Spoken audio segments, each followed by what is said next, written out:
Kraken purchased a new bike this week. I wonder what it could be. This bad motherfucker.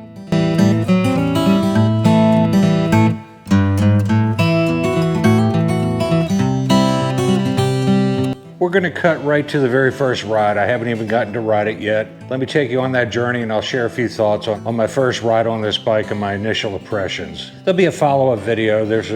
Was a bit of a mess picking this bike up, and I'll explain that in the next video. I hope you enjoy it. Good moto morning. My name is Eric and I'm your host, and welcome to another episode of Kraken's Garage. Today we're gonna take the very first ride ever on my Harley-Davidson Icon Revival. And this is a great day in my life. Let's go for a ride.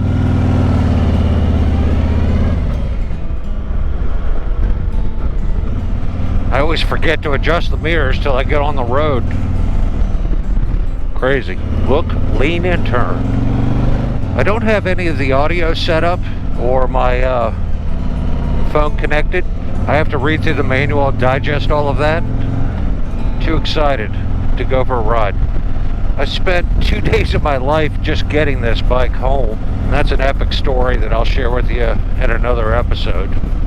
I have to say, I've been looking over this bike, every square inch of it. I'm not going to change a bloody thing on it. I think it's perfect right out of the box. Regarding its styling cues, I think Harley nailed it. I've thought all along that American car manufacturers, take Ford and Chevy for existence, when they redid the Mustang and the Camaro, yeah, they're cool cars and all that, but if they took the original 66 fastback Mustang GT and used those exact, body lines and then put in a modern motor and electronics in it, much better car in my opinion, I should say. More marketable. Same with the Camaro. Take a Rally SS from back in the day and use the exact body lines and dimensions and update it with today's technology. That would be amazing. Well, that's kind of what Harley did with this bike right here. If you take a look at it, it looks exactly like a throwback, as every YouTuber known to mankind has stated on this bike, as a 69 Electra Glide. So, man, a hot day. Lots of people on the lake enjoying. That's awesome. Who is this bike aimed at? Is it aimed at somebody old school?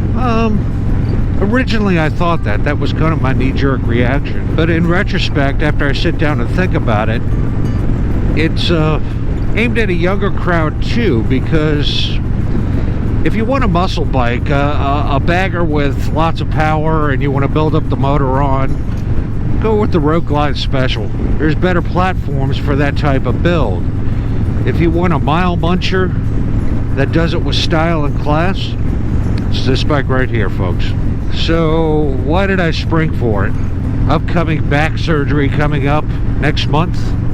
My feelings are, I sold the Y Glide, I sold one of my scooters, and I've got another one going to be going up for sale soon, and I was able to pay for most of this bike right up front.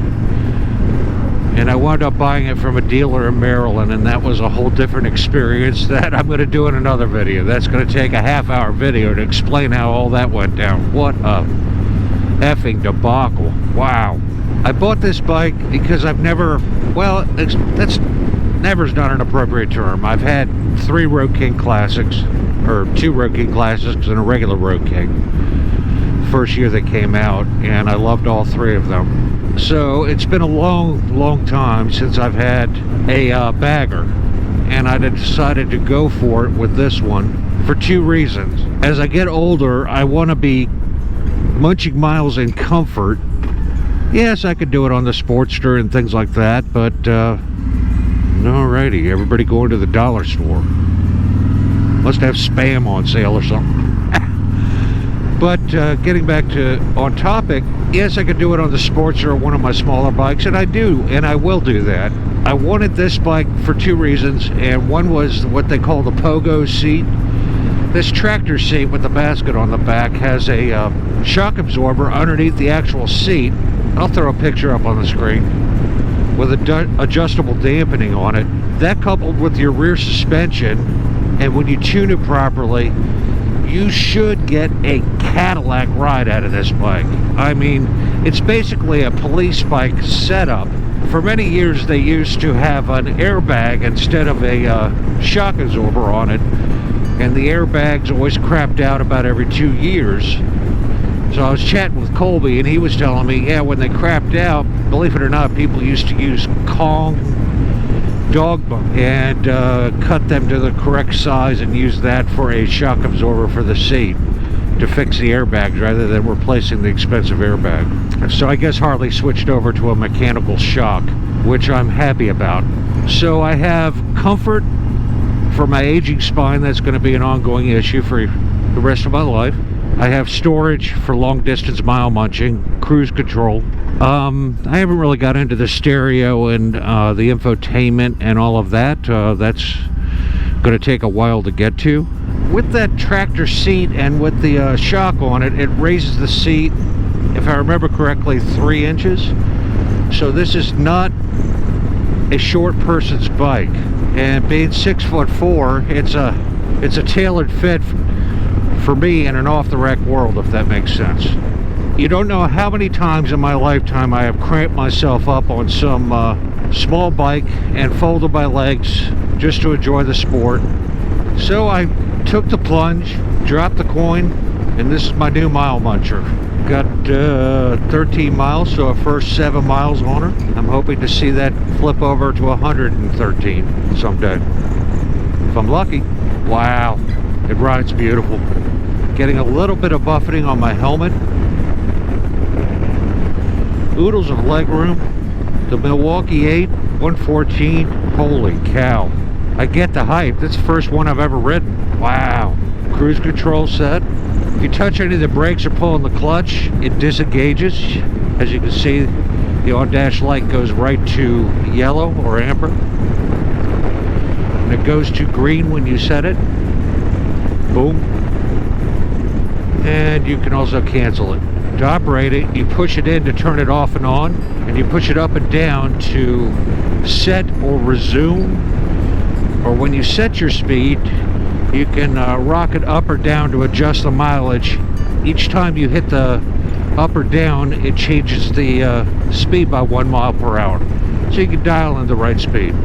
Handlebars feel pretty good. Got a nice even reach. Instrumentation's easy to read. I got to adjust the shifter down a little bit. Up here in this pocket, it has a USB port and a padded slot for you to slide your phone in there and plug it into the USB, and that automatically links it up to the Boom radio system, voice texting, voice phoning people, voice commands, whatever. And then I'll have it linked up to my Cena that I have on my helmet up here. Truthfully, I don't listen to all that much music. I ride to get away from those distractions in my life. For me, this is peace and serenity. One thing, the vent up here is constant. There's no flapper on it to turn it on or off. I believe you have to go with the CVO to get that. I wish they would have put that on, because I could see that being annoying on a cold day. Forgot to take the sticker off the mirror as well. So amped up to go for a ride. Sorry, folks. Man, I love Virginia. I still need to adjust the suspension for my weight and also the seat shock, but so far it does ride like a Cadillac. Wow, that tractor seat is amazing. Look at the legroom I have. Hopefully you can see that. Let me. So when I went to buy this bike, a lot of challenges getting there, a lot of challenges when I got there, and I'll do a separate video on that, and we'll talk about, in my opinion, what's wrong with the Harley-Davidson experience of buying a bike. At the end of the day, I got the bike I wanted at the price I wanted, but I had to punch my way through it cradle to grave. The big old girl's pretty nimble, I'll give her that. What are your all's thoughts on a fairing that's mounted on the handlebars versus a fairing that is fixed on the bike and the handlebars turn within the bike? Which do you prefer and why? Different reasons for different people. We're going to pull into the library right here and do a quick walk around. Man, brand new Harleys finding neutral till they break in can be a problem. Some of the more obvious things. The one-touch bag, so easy open. Right inside here you can see the shock absorber. I don't know if you can see it right down there with the white label. That's where you adjust the preload dampening on the rear shocks to your weight. Right now it's set on 0. It needs to be set up around 6 or 7 for my weight. A lot of people that own these or have bought these are removing the reflectors. That's certainly debatable, as well as many Harley owners also remove these up here on the forks. Use a piece of fishing line. One thing I do not like is your standard cheesy aluminum front fender guard that I didn't pull the protective coating off. Always pull those off. Some people are kind of weird about not pulling them off to protect it. The stuff bakes on and the glue kegs onto the bike. One of the remarks I made in my video on this bike was the halogen lights. And when I thought about it, the bike's retro. If you're going to keep it retro, it should have been halogen, and I will keep it halogen. There's nothing wrong with halogen. Is it as dependable or bright as LED? Nope. Has it worked for a long, long time? Yup. It's carried me across this planet for hundreds of thousands of miles, so kind of falls under the category of quit your bitching, Eric, and we'll keep it retro accordingly. Here's my few first thoughts and initial impression. Ladies and gentlemen, I present to you the new Kraken.